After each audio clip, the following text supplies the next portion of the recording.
पंजाब की आम आदमी पार्टी सरकार राज्य में निवेश को आकर्षित करने के लिए कई कोशिशें कर रही है। मुख्यमंत्री भगवंत मान खुद देश के कई हिस्सों का दौरा करके निवेशकों को आकर्षित करने में लगे हुए हैं। इस बीच में एक खबर ऐसी भी आई कि राज्य के उद्योगपति अब पंजाब से पलायन कर रहे हैं और दूसरे राज्यों में निवेश कर रहे हैं।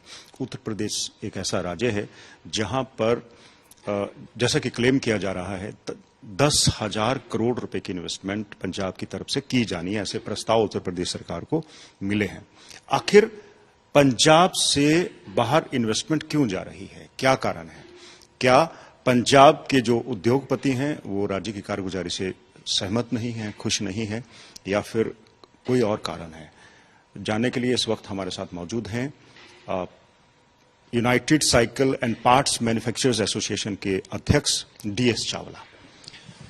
चावला जी, सबसे पहले तो ये बता दीजिए कि पंजाब अपने आप में कि कई ऐसे औद्योगिक क्षेत्र हैं जो देश में अपनी तरह के अलग से हैं, चाहे आप हौजरी की बात कर लीजिए, साइकिल इंडस्ट्री की बात ले लीजिए, स्पोर्ट्स उद्योग की बात कर लीजिए। ऐसा क्या हो रहा है कि पंजाब से जो निवेश है अब बाहर जाने लगा है? सबसे पहले मैं बताना चाहूंगा कि Punjab is known for 3 wheels, wheat जिसको हम गेहूं कहते हैं, व्हील्स साइकिल एंड वूल जिसको हम हौजरी कहते हैं। ये 3 बेसिक यहाँ की प्रोडक्ट्स थी। इसके बाद में धीरे धीरे ये ऑटो पार्ट्स में शिफ्ट कर गया। पंजाब एक इंडस्ट्रियल हब था। अभी जैसे आपने बोला कि इन्वेस्टमेंट अगर बाहर जा रही है तो एक ही मैं आपको बताना चाहूंगा कि कोई शिफ्ट क्यों करता है जहां कई सदियों से एस्टेब्लिश हो। जाने का मतलब कहीं ना कहीं उनको ये लग रहा है कि जो स्टेट गवर्नमेंट्स हैं फ्रॉम टाइम टू टाइम वो कोऑपरेटिव नहीं हो पाई हैं या कंड्यूसिव एटमॉस्फेयर नहीं दे पा रही हैं। पहले जैसे पंजाब ने, आपको याद होगा, टेररिज्म की वजह से more than 2 decades we were down in the production and the industry sector also. धीरे धीरे जब स्टेबलाइज होना शुरू हुआ, अनफॉर्चुनेटली कोरोना आ गया। कोरोना के बाद में अभी कोरोना खत्म नहीं हुआ था तो कहीं ना कहीं ये आना शुरू हो गया कि इंडस्ट्रियल पॉलिसीज जो भी गवर्नमेंट को देनी चाहिए थी वो दे नहीं पाई। उसका असर क्या होता है कि जो साथ वाली स्टेट्स होती हैं दे आर ऑल्सो इंटरेस्टेड कि हम यहाँ से इन्वेस्टमेंट अपने स्टेट्स में लेके आए, जैसे अब भगवंत मान जी कर रहे हैं कि बाहर की इन्वेस्टमेंट लानी है। तो चाहे वो पिछले साल मेरे पास में इसी हॉल में वेस्ट बंगाल से 5 IAS ऑफिसर भेजे थे मैडम ममता बनर्जी ने, to just give a luring point to the bicycle industry कि आप बाइसाइकिल इंडस्ट्री को वहां शिफ्ट करके एस्टेब्लिश कीजिए। तो उससे पहले एक बार छत्तीसगढ़ के सीएम ने हमको वहां पे बुलाया और अभी यूपी के सीएम योगी जी ने बुलाया है। और ये हैरानी की बात है, वो कहते ये हैं कि इंडस्ट्रियल पॉलिसी हम बना के नहीं देंगे आपको, आप जो डिमांड्स क्रिएट करेंगे उसके अकॉर्डिंग कस्टमाइज कर देंगे। एक तरह तो दूसरी स्टेट्स हमको ये कह रही हैं कि आप बताइए क्या चाहिए, हम पॉलिसी बना के देते हैं। और यहाँ पे गवर्नमेंट पॉलिसी बना के कहती है कि नई इन्वेस्टमेंट को तो हम बेनिफिट दे देंगे, एग्जिस्टिंग इंडस्ट्री को नहीं देंगे। अगर आप मेरे को इजाजत दे तो मैं तो यहाँ तक कहूंगा कि घर में किसी का रिश्ता करना हो ना तो सबसे पहले उस शहर में जाके मोहल्ले वाले से पूछते हैं भाई ये घर ठीक है, यहाँ कोई दिक्कत तो नहीं है। अगर पंजाब में नई इंडस्ट्री आनी चाहती है तो क्या वो एग्जिस्टिंग को नहीं पूछेगी कि आर यू सेटिस्फाइड, कि आप खुश हैं अपनी गवर्नमेंट की पॉलिसी से? तो हम लोग जो MSME सेक्टर से करते हैं, सेक्टर से, क्या कहेंगे कि गवर्नमेंट हमको हमारे जो रिफंड्स है टाइम से नहीं देती, गवर्नमेंट ऑफिस हमको सपोर्ट नहीं कर रहे हैं, नई इंडस्ट्री को अट्रैक्ट कर रहे हैं तो पुरानी इंडस्ट्री को जो एग्जिस्टिंग बेनिफिट है वो तो दे नहीं पा रहे हैं। चाहे वो नए प्लॉट्स दे के लेने की जगह है, सस्ती बिजली की जगह है, अफसरशाही के ऊपर इसको रोकना चाहिए, ये नहीं रोक पा रहे हैं। इसी कारण चाहे हम जाके एस्टेब्लिश हो पाए या ना हो पाए, सेकंड चैप्टर है, लेकिन एक बार तो लगता है कि यहाँ से सेटिस्फाइड नहीं है, चलो कहीं और चल के अपना नया आशियां बसाते हैं। तो ये आशियां बसें ना बसें, एक थॉट आ गई है। अभी ये बर्निंग पॉइंट आएगा गवर्नमेंट के लिए कि कैसे हमको रोक पाते हैं। रोक पाने के लिए हम कुछ उनसे बेनिफिट नहीं मांग रहे हैं, कंड्यूसिव एटमॉस्फेयर, अच्छा इंफ्रास्ट्रक्चर और policies of the government to lure the new industry जो आ रही है, it should be at for the existing industry also. Sir घर में तो माँ बाप भूखे बैठे हों, बाहर हम लंगर खिला के लोगों को खिलाएं तो ये अच्छा नहीं लग रहा। मैंने भगवंत मान जी से 3 दिन पहले लुधियाना मीटिंग हुई है, सेम पॉइंट मैंने रेज किया था उनसे। प्रॉमिसेस तो बहुत मिलते हैं, पहली सरकारों से मिले हैं। अगर आपने आम आदमी की पार्टी की सरकार की बात की तो मैंने उनको याद दिलाया कि इलेक्शन से पहले लुधियाना में उन्होंने अनाउंस किया था कि पावर आपको 5 रुपए यूनिट देंगे, लेकिन सर आज तक 5 रुपए यूनिट हमको पावर नहीं मिल रही है। मल्टीप्लाइड बाय 2 कर लीजिए, 8, 9, 10 रुपए तक मिल रही है। दूसरा उन्होंने ये कहा था कि जो एग्जिस्टिंग इंडस्ट्री है, पंजाब का क्या कल्चर है कि छोटी छोटी इंडस्ट्री मोहल्लों में बसी हुई है, जिसको हम कहते हैं अनऑर्गेनाइज अप्रूव्ड फोकल पॉइंट नहीं है वो। अगर 80% पंजाब की इंडस्ट्री अनऑर्गेनाइज फोकल पॉइंट्स में है तो उनके लिए तो ऑल्टरनेट अरेंजमेंट किसी ने नहीं किया। अगर आप कहें तो मैं बताता हूं कि 2008 में बात तो पहले चल रही थी कि इस इंडस्ट्री को, छोटी इंडस्ट्री को ऑर्गेनाइज तरह से फोकल पॉइंट में लेके जाना है, लेकिन यहाँ तो 25 साल से फोकल पॉइंट ही नहीं बना नया कोई। इस चीजों को समझते हुए there was a deep survey Punjab government की तरफ से कि जिस जगह पे मोर देन 75% पॉपुलेशन जो है that is for the industry micro, और 10, 15, 20% रेजिडेंस है, वो भी रेजिडेंस किनके हैं जिनकी फैक्ट्री है। It means approved residential area में नहीं, जो ग्रूमिंग होके छोटे छोटे रेजिडेंशियल एरिया बने उसी में फैक्ट्री लग गई। उनके लिए इन्होंने पंजाब का एक मिक्स लैंड एक्ट बनवाया था, 10 साल के लिए बना, 2008 से लेकर 2018 तक। लेकिन उस 10 साल में उस समय की हाकम सरकार ने कोई अल्टरनेट अरेंजमेंट नहीं दिया हमको फोकल पॉइंट में, या प्लॉट बना के जहां पे हम शिफ्ट कर सके। इसी चीज को देखते हुए 2018 में उस समय की जो सरकार शिफ्ट हुई, उन्होंने उसको मास्टर प्लान ऑफ पंजाब को 5 साल के लिए बढ़ा दिया। अब ये 15 साल में जब मेरे को पता है कि मेरे को फैक्ट्री यहाँ से शिफ्ट करनी है, तो अल्टीमेटली एक गट फीलिंग आती है कि मैं इसमें इन्वेस्टमेंट करूँ ना करूँ। अभी 2023 आ गया, नवंबर से पहले ये सारी इंडस्ट्री बंद होनी है पंजाब की, 80% इंडस्ट्री बंद हो जाएगी, क्योंकि अल्टरनेट जगह नहीं है जाने के लिए।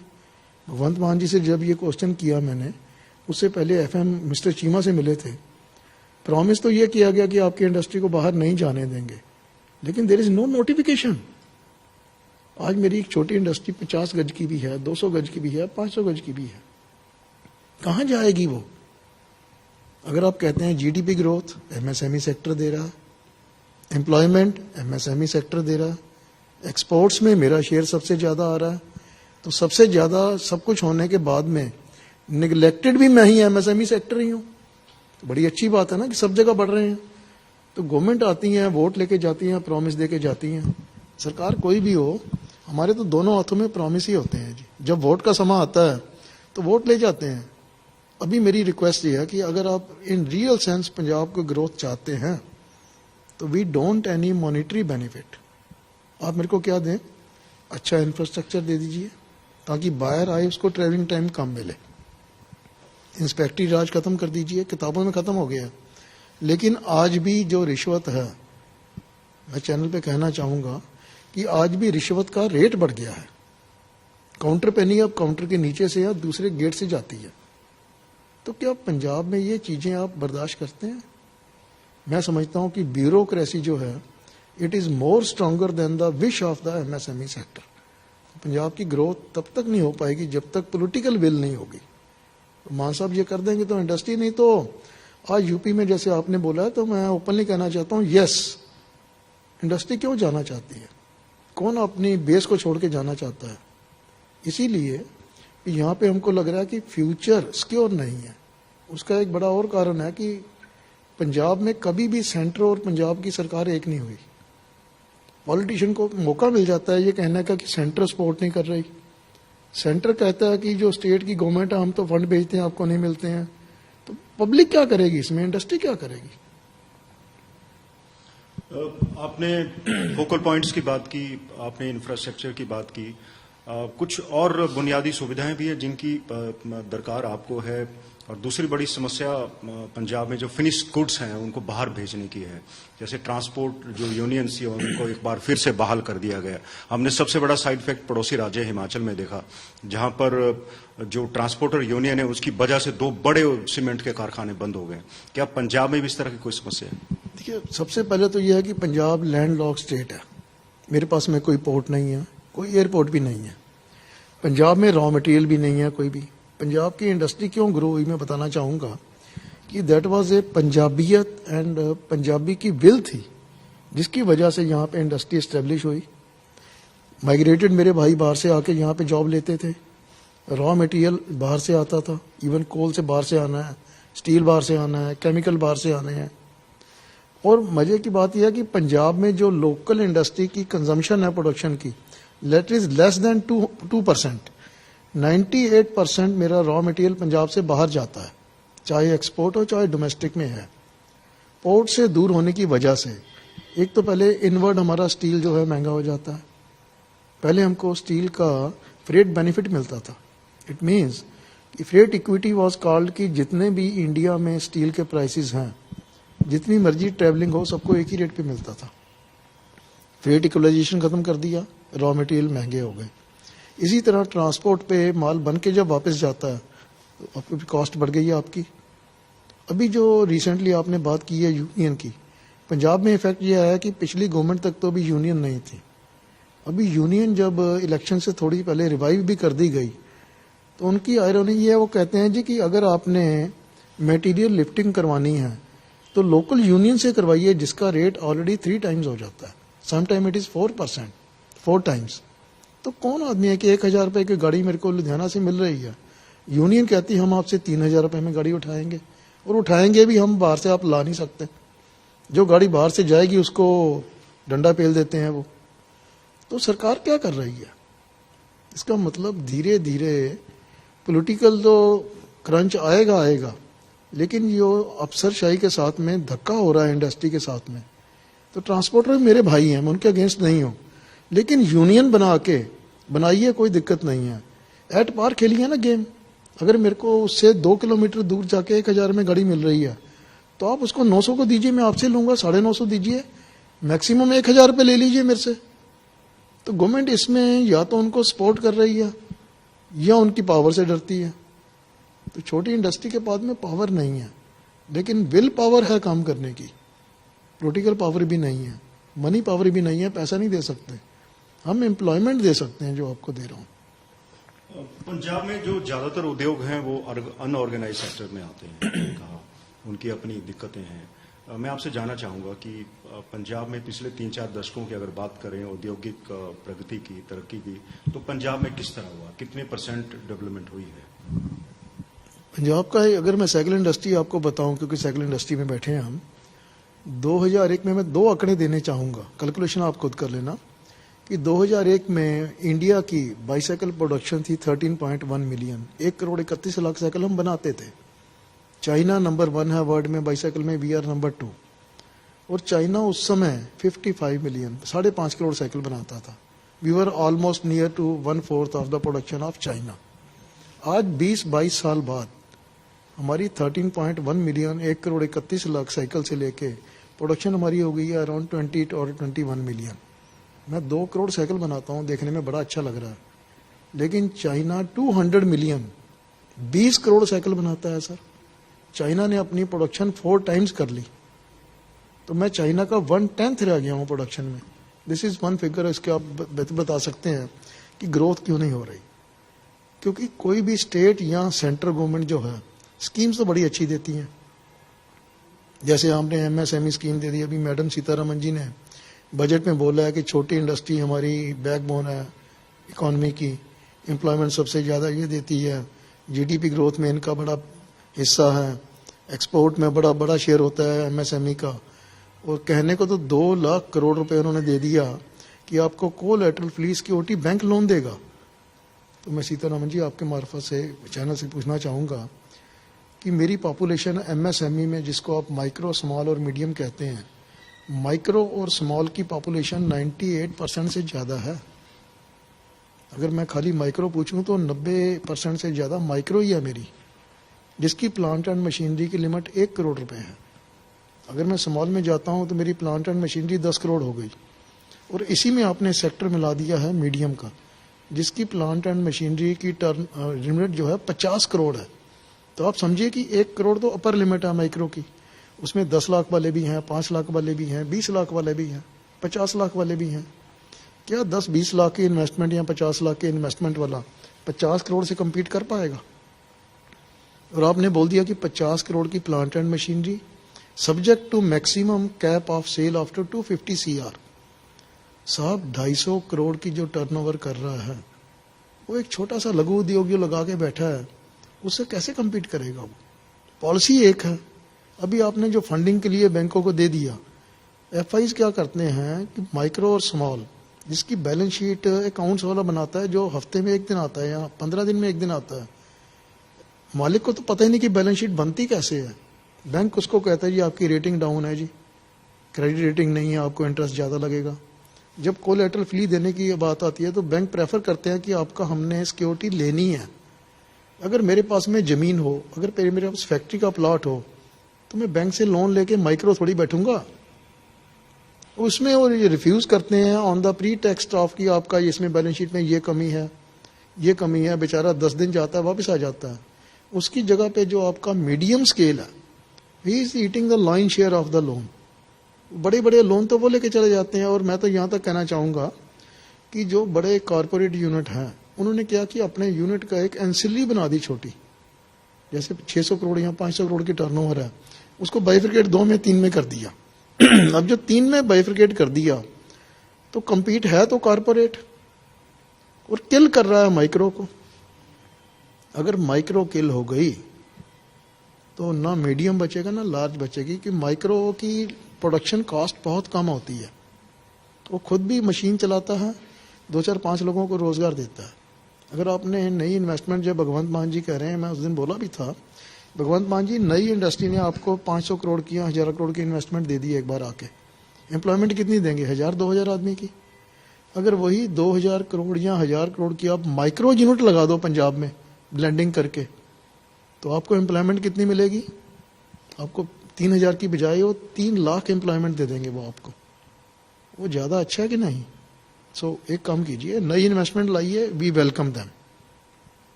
छोटी इंडस्ट्री को या एग्जिस्टिंग को एट पार कर दीजिए, जो बेनिफिट उनके, हमको वो बेनिफिट दीजिए। तीसरी आइटम मैं ये कहना चाहूँगा कि जब भी कोई नई इन्वेस्टमेंट लानी है उसमें एक क्राइटेरिया चाहिए कि जो आइटम पंजाब में नहीं बन रही है उस आइटम की फैक्ट्री लेके आइए। जो एग्जिस्टिंग आइटम पहले बन रही है उसकी फैक्ट्री लगा के देंगे, क्या होगा? वो सेल तो उसकी आइटम की उतनी रहनी है, लेकिन वो छोटी इंडस्ट्री सारी बंद हो जाएगी आपकी। आपने जो लघु उद्योग हैं उनकी समस्याएं तो उठाई कि उनका अस्तित्व खतरे में है। जब से ये खबर आई है कि 10,000 करोड़ रुपए की जो इन्वेस्टमेंट है वो पंजाब से कम अकेले यूपी में हो रही है, सरकार में कहीं ना कहीं एक असुरक्षा की भावना पनप रही है कि देखिए उद्योग यहाँ से बाहर जा रहे हैं। मुख्यमंत्री भी कोशिश कर रहे हैं कि ये इन्वेस्टमेंट रुक जाए, या कल ही आपके पास आए थे, अमृतसर भी गए, पठानकोट, सभी जगह जा रहे हैं। मैं आपसे जानना चाहूंगा कि अगर उद्योग पंजाब से पलायन करते हैं तो उसका कितना इम्पैक्ट यहाँ के उद्योग पे होगा, और क्या सभी जो यूनिट्स है, एग्जिस्टिंग यूनिट्स हैं, वो पूरी तरह से शिफ्ट हो जाएंगे या फिर वो यहीं रहेंगे और वहां पे एक अलग से यूनिट खोलेंगे? एक इसमें 2 एस्पेक्ट है कि जो नए शिफ्ट होने जा रहे हैं या intend to go there, they are not winding up the unit in Punjab, that is corporate, that is a kind of expansion on certain circumstances और giving a signal to the government कि आपका यहाँ कंडूसिव atmosphere नहीं है, हम नई investment बाहर करेंगे। This is one aspect. जो माइक्रो यूनिट है वो बाहर नहीं जाएगा, इट इज इंटरलिंक्ड। एक आइटम एक आदमी बना रहा है, उसका रॉ मटेरियल जो है वो किसी और की वेस्ट से बन के आ गया, उसका वेस्ट किसी और का रॉ मटेरियल है, it is a interlinked item. उसका क्या होगा कि he will be shutting down the unit. उसकी जितनी छोटी छोटी इंडस्ट्री जो एम्प्लॉयमेंट दे रही है वो तो एम्प्लॉयमेंट निकाल देंगे और खुद भी तो अनएम्प्लॉयमेंट हो जाएगी उसकी। क्या पॉसिबल है कि 50 गज या 200 गज या 500 गज का यूनिट में जाके यूपी में लगा लूं? हाँ, जिनकी 50 एकड़ 100 एकड़ जगह है वो वहाँ की इंडस्ट्री लगाएंगे और उसका सारा जो रिस्पॉन्सिबिलिटी है स्टेट गवर्नमेंट की होगी। बाहर क्यों गए वो? 2 रीजन है, या तो उनको यहाँ कंडूसिव एटमॉस्फेयर ज्यादा मिल रहा है वहाँ पे अच्छा, या गवर्नमेंट की स्कीम्स जो हैं पंजाब की स्कीम से ज्यादा बेटर है। जैसे मैंने बोला कि एग्जिस्टिंग को ओवरलुक करके नई इंडस्ट्री मत लाइए। जो दूसरी स्टेट्स हैं वो इंडस्ट्रियलाइजेशन नहीं हुई है वहाँ पे बड़े बड़े यूनिट तो जा चुके हैं, लेकिन अगर जब तक लघु उद्योग नहीं जाएगा कहीं पे वो स्टेट प्रोग्रेस नहीं कर सकती है। यूपी में इंडस्ट्री नहीं थी, तो नए सेटअप करने जा रहे हैं, छत्तीसगढ़ में करने जा रहे हैं, मध्य प्रदेश में करने जा रहे हैं, बिहार है, बंगाल बुला रहा है। वो एक तरह से इंडस्ट्रियलाइजेशन नया करना चाहता है। तो यहाँ तो ऑलरेडी इंडस्ट्रियलाइजेशन आपके पास में है, तो आप हमको संभालिए ना जी। आपने सड़कों की बात की, आपने जो फोकल पॉइंट्स हैं उनकी बात की। पंजाब में भले ही औद्योगिक प्रगति उतनी नहीं हुई हो, लेकिन आज भी कुछ एक ऐसे सेगमेंट्स हैं जो एक्सपोर्ट्स जिनका अक्सर होता है, चाहे स्पोर्ट्स गुड्स का ले लीजिए, आप हौजरी का ले लीजिए, साइकिल्स ले लीजिए, चाहे कम मात्रा में हो रहा है लेकिन कम से कम एक्सपोर्ट्स हो रहे हैं। तो आपको क्या दिक्कतें आती हैं जो बाहर से जो इंपोर्ट करने विदेशी इंपोर्टर्स आते हैं, उनको किस तरह की दिक्कतें यहाँ पर आती हैं? सर सबसे पहले जब आप आते हैं ना, बोलते हैं कि सीइंग इज बिलीविंग। जब एंट्री के ऊपर भी आपको सड़कें टूटी मिलेंगी तो इंडस्ट्री का प्रोडक्ट या इंडस्ट्री तो बाद में देखेंगे। वो हमारे इंफ्रास्ट्रक्चर बहुत पुअर है। अगर आप फोकल पॉइंट में जाके देखेंगे या इंडस्ट्री एरिया में जाके देखेंगे तो वहाँ पे आपको सड़क में खड्डे नजर नहीं आएंगे, खड्डों में सड़क नजर आएगी। तो आप गाड़ी में जाने में दिक्कत आती है, पहली बात। दूसरी बात है कि अगर पहले इंप्रेशन आपका ये पड़ जाता है, दिल्ली से देखिए हमारे पास एयरपोर्ट नहीं है यहाँ पे कोई। हलवारा एयरपोर्ट है, गर्मियों में वीकली फ्लाइट कभी चलेगी, हफ्ते में 2 दिन आएगी। सर्दियों में अल्लाह अल्लाह ही होती है जी कि ऊपर फ्लाइट तो नजर आ रही है लेकिन जमीन पे उतरती नहीं है। तो कैसे बाहर का बाहर आएगा?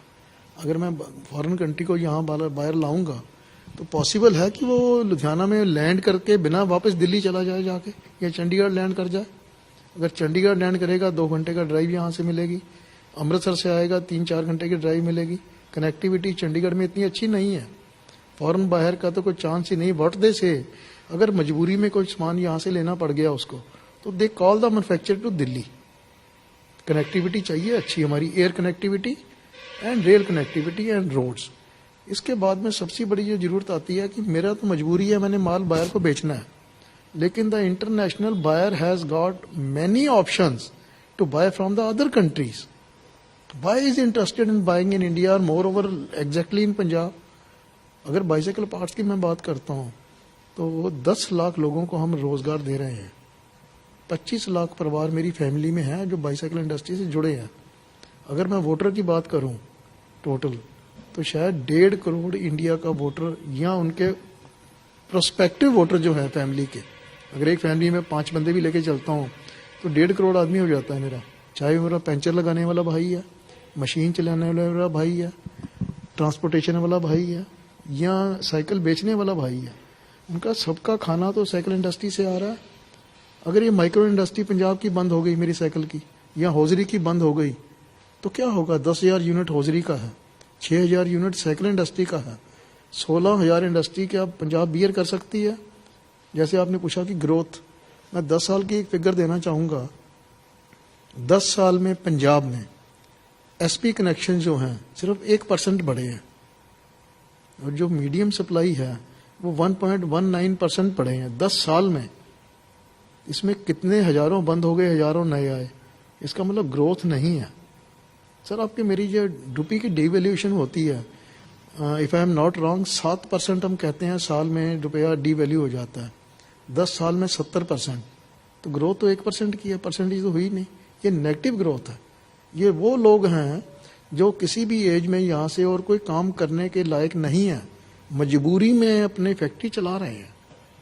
तो इनको चाहिए आज की डेट में थोड़ा खाद डालिए, थोड़ा सा पानी दीजिए, जहाँ पौधे को ज़्यादा धूप लगती है छांव दीजिए। इस छांव का मतलब ये है, छांव इंस्पेक्टर की नहीं चाहिए, छांव पॉलिटिकल हाथ चाहिए। पानी हम जो मांग रहे हैं, पानी मांग रहे हैं इंफ्रास्ट्रक्चर के लिए। अगर मैं खाद मांग रहा हूँ तो पावर सप्लाई की मांग रहा हूँ सस्ते रेट पे। प्रॉमिस में तो 5 रुपए यूनिट है, मिलता 10 रुपए यूनिट है। पानी की बात करूं तो आपको हैरानी होगी, ग्राउंड वाटर का लॉ आया है कि अगर आपको पानी पीने के लिए भी निकालना है तब भी आपको 40-50 रुपए साल का देना है। सर मेरी तो फैक्ट्री में 20 आदमी काम करते होंगे, आपकी फैक्ट्री में 50 आदमी होंगे, क्या मैं 40,000 रुपये साल का पानी पीने के लिए दे सकता हूँ?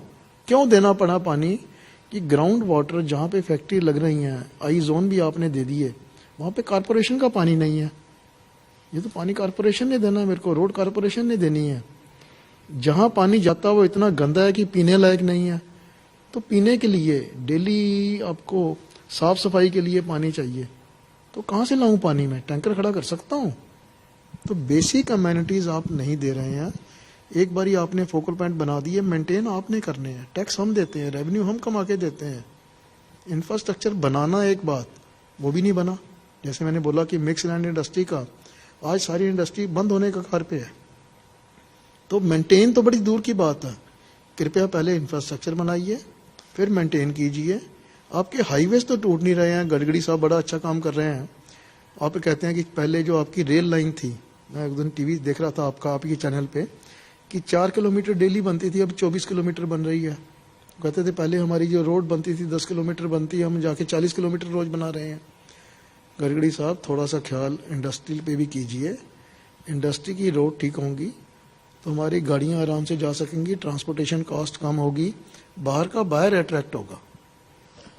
अब चावला जी, एक और बात जानना चाहूंगा। पड़ोसी राज्य चाहे हिमाचल हो, उत्तराखंड हो या जम्मू कश्मीर हो, वहां पर स्पेशल इंडस्ट्रियल पैकेजेस इनको दिए गए, उसका प्रभाव पंजाब के उद्योगों पर भी पड़ा। बहुत सारे उद्योगपति वहां पर अपनी यूनिट्स ले गए। क्या पंजाब के उद्योगपति इस बात की मांग कर रहे हैं कि पंजाब को भी अब पैकेज देने की जरूरत है, ताकि जो हमारे जो एग्जिस्टिंग इंडस्ट्रियल यूनिट्स हैं वो टिकी रहें, बाहर ना जाएं, पलायन ना करें? सर, पंजाब को हम मांगे क्यों? सरकार क्यों ना पूछे कि आपके जैसे वोट लेने आते हैं जी, वोट हमको दो। तो हमसे ये पैकेज मेरे को खराब नहीं चाहिए। पंजाब जो है बॉर्डर पे लड़ रहा है जी, बॉर्डर स्टेट है। सबसे ज्यादा फौज में जो अगर आपको मिलेंगे तो पंजाबी मिलेंगे। डेथ रेट सबसे ज्यादा होगा बॉर्डर पे तो पंजाब का होगा। पाकिस्तान से कोई शेलिंग होगी तो पंजाब में होनी है, साथ में मेरे राजस्थान लग रहा है वहां पे होगी। तो गवर्नमेंट को मांगने की जरूरत क्यों पड़ती है? वोट भी हमसे मांग के ले और पैकेज हम उनसे मांगने जाएं। अगर पंजाब को ऑलरेडी इंडस्ट्री सेटअप है तो गवर्नमेंट को ये इंटरेस्ट चाहिए, स्टेट एंड सेंटर को, इसी को उसको पालने के लिए इसको खाद मांग रहा था मैं। नया सेटअप करने के लिए तो हर सीएम कहता है कि मेरी स्टेट में आओ। तो क्या सीएम साहब पंजाब को फिक्र नहीं है? ये इंडस्ट्री बंद होकर बाहर को सोच रही है। कुछ बंदों ने, जैसे आपने बोला 10,000 करोड़, शायद इससे भी ज्यादा इन्वेस्टमेंट एमओयू हो चुके हैं। अगर ये जैसे चली जाती है, पंजाब को मैं रेफरेंस देना चाहूंगा कि शायद आपको याद हो, मेरा एक यूनिट है हीरो साइकिल्स, वर्ल्ड का नंबर 1 इन बाईसाइकिल। जब उन्होंने एक्सपेंशन किया किसी टाइम पे, बृजमोहन जी इस समय नहीं रहे दुनिया में, मेरे पिताजी के दोस्त थे, बृजमोहन जी ने एक विजन दिया कि मैंने होंडा से कोलैबोरेशन करनी है। हीरो होंडा बना। आज वो होंडा के अलावा हीरो पूरे वर्ल्ड में एक्सपोर्ट कर रहा है, लेकिन कहाँ पे? नेबरिंग स्टेट हरियाणा से। अगर उस समय वो पंजाब में रह गया होता तो रेवेन्यू कहाँ पे जाता? ऑटोमोबाइल इंडस्ट्री सारी पंजाब से शिफ्ट हो रही है या नई सेटअप हरियाणा में हो रही है। पीछे जो हमारे हिमाचल प्रदेश ने पैकेज बड़े अच्छे दिए, बद्दी में कितनी इंडस्ट्री शिफ्ट हो गई। तो बद्दी और पंजाब का तो बॉर्डर लगता है, हरियाणा और पंजाब का बॉर्डर लगता है। एक बॉर्डर लाइन क्रॉस करने पे बेनिफिट मिल रहा हो और 1 घंटा पहले पंजाब में नहीं मिल रहा या 10 कदम पहले नहीं मिल रहा, तो आप कैसे सोच सकते हैं कि पंजाब की इंडस्ट्री बाहर नहीं जाएगी? बहुत देर तक तो मैं भूखा रह सकता हूं अपने परिवार के लिए, लेकिन जब मेरे पेट में खाना नहीं पड़ेगा, मेरे परिवार के पेट में खाना नहीं पड़ेगा, तो अल्टीमेटली मैं क्या करूंगा? रोजी रोटी ढूंढने के लिए मैं कहीं ना कहीं बाहर जाऊंगा। सो पंजाब में लोकल कंजम्पशन नहीं है। अभी मेरे पास देखिए फूड प्रोसेसिंग इंडस्ट्री कितना चांस है। मेरी अगर बठिंडा बेल्ट में जाते हैं तो किनो इसके साथ का वर्ड में कहीं नहीं मिलता है। अगर आपको लीची की बात करूं तो जो पठानकोट की जितनी मीठी लीची है कहीं भी नहीं है। क्यों नहीं? Food processing industry, engineering industry, auto industry, cycle industry तो एस्टेब्लिश है, हौजरी ऑलरेडी एस्टेब्लिश्ड है। अब ये 5 इंडस्ट्री संभाल लेंगे ना तो पंजाब को बाहर जाने की जरूरत नहीं पड़ेगी। हमारी फूड प्रोसेसिंग भी यही हो जाएगी। सिर्फ इंफ्रास्ट्रक्चर दीजिए, एग्जिस्टिंग इंडस्ट्री को उतना ही फीड कीजिए जितना बाहर वाले को कर रहे हैं। तो मैं नहीं समझता कि बाहर इंडस्ट्री जाएगी। आपने समय दिया सर, शुक्रिया। Thank you very much. D Chawla में बता रहे थे कौन कौन से ऐसे कारण है जिसकी वजह से पंजाब से निवेश बाहर जा रहा है। पंजाब में जब भी उद्योग स्थापित हुए थे, पंजाबी जो समुदाय है उसके बीच में बहुत ज्यादा जोश था। उन्होंने स्पोर्ट्स इंडस्ट्री यहाँ पे एस्टेब्लिश की, यहाँ पे हौजरी इंडस्ट्री एस्टेब्लिश हुई, साइकिल इंडस्ट्री एस्टेब्लिश हुई। लेकिन धीरे धीरे सरकार ने जो एग्जिस्टिंग इंडस्ट्रियल यूनिट्स थी इन पर ध्यान देना बंद कर दिया, इंफ्रास्ट्रक्चर डेवलप नहीं हो पाया और जो एग्जिस्टिंग इंडस्ट्रियल यूनिट्स है उनको कोई इंसेंटिव्स नहीं दिए गए। हालांकि जो नई इंडस्ट्रियल यूनिट्स हैं उनको इंसेंटिव देने की बात की जा रही है, लेकिन जो एग्जिस्टिंग इंडस्ट्रियल यूनिट्स हैं अब उनके पास एक्सपेंशन का कोई स्कोप नहीं बचा। यही कारण है कि अब जो पंजाब के उद्योगपति हैं, चाहे वो उत्तर प्रदेश हो, पश्चिम बंगाल हो, हिमाचल प्रदेश हो या फिर कोई दूसरे और राज्य, वहां पर पलायन करने को मजबूर हैं। उद्योगपति सरकार से साफ साफ दो टूक कह रहे हैं कि अगर आपने पंजाब की उद्योगों को बचाना है, खासकर छोटे उद्योगों को, लघु उद्योगों को, तो आधारभूत ढांचा मजबूत करना होगा, उनके लिए इंसेंटिव्स देने होंगे, कम से कम जो चुनावी वायदे हैं उनको पूरा करना होगा। बिजली के जो दाम हैं, चाहे वो नई इंडस्ट्रियल यूनिट हो या एग्जिस्टिंग इंडस्ट्रियल यूनिट हो, सबके लिए बराबर होने चाहिए।